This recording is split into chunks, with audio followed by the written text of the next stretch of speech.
તો આજે સપ્તાહનો છેલ્લો દિવસ અને ઓગસ્ટ સિરીઝની શરૂઆત અને આ બંને દિવસ આજે બજાર માટે કંઈ બહુ સારા નથી રહ્યા. ખાસ કરીને આ સપ્તાહની વાત કરી લઈએ તો સતત 5મું અઠવાડિયું હતું કે જ્યારે બજારમાં ઘટાડો આવતો જોવા મળ્યો.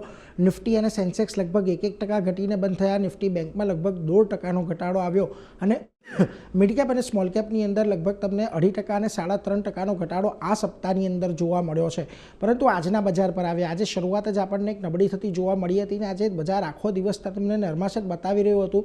પરંતુ દિવસના અંતે વાત કરીએ તો 24,600 જે છેલ્લા ઘણા દિવસથી નિફ્ટી ડિફેન્ડ કરી રહ્યું હતું તેને તોડીને આજે બંધ થયું છે, લગભગ 200 પોઈન્ટનો ઘટાડો. આ ઉપરાંત સેન્સેક્સમાં પણ તમને એક ઘટાડો આવતો જોવા મળ્યો. નિફ્ટી બેંક ઓલમોસ્ટ 0.5% વધારે ઘટીને બંધ થયું અને મિડ કેપ અને સ્મોલ કેપમાં આજનો ઘટાડો થોડો વધારેનો હતો, કારણ કે જો મિડ કેપ આજે લગભગ 1.25% અને નિફ્ટી લગભગ 1.5% જેટલો ઘટીને બંધ થતો દેખાયો. વેલ, આજના દિવસે ફાર્મા સ્ટોક્સની અંદર તમને સૌથી વધારે વેચવાલી આવતી જોવા મળી. ટ્રમ્પે જે 17 ફાર્મા કંપનીઓની ચિઠ્ઠી લખી એને પગલે ત્યાં ઘટાડો આવ્યો. હેલ્થકેર કંપનીઓમાં ઘટાડો હતો. મેટલ અને આઈટીમાં પણ દબાણ હતું.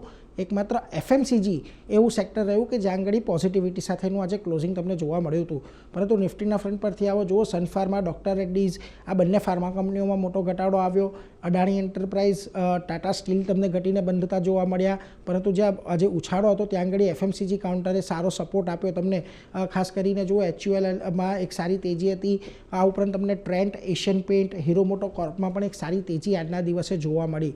મિડકેપના ફ્રન્ટ પરથી આજે તમને જ્યાં ઘટાડો આવતો જોવા મળ્યો એમાં ખાસ કરીને જો UPL પરિણામ બાદ એક મોટો ઘટાડો હતો. Aurobindo pharma, Indus tower, page ઇન્ડસ્ટ્રીઝમાં દબાણ આવ્યું. જ્યારે આજે સુઝલોનની અંદર એક સારી તેજી હતી. FNOની અંદર પ્રવેશ થયો છે સુઝલોનનો, એટલે સારી તેજી રહી. આ ઉપરાંત વારી એનર્જીઝ, વિશાલ મેગામાર્ટ અને મોતીલાલ ઓસવાલ અહીંયાથી ખાસ કરીને તેજીમાં બંધ થયા છે. હવે 24,600 તૂટ્યા છે, એટલે 24,400 વીકલી ચાર્ટ પર અને ડેઇલી ચાર્ટ પર એક મહત્ત્વના સપોર્ટ છે. એટલે 24,400 તૂટે છે કે નહીં એ અહીંયાથી ખાસ કરીને મહત્ત્વનું જોવાનું રહેશે.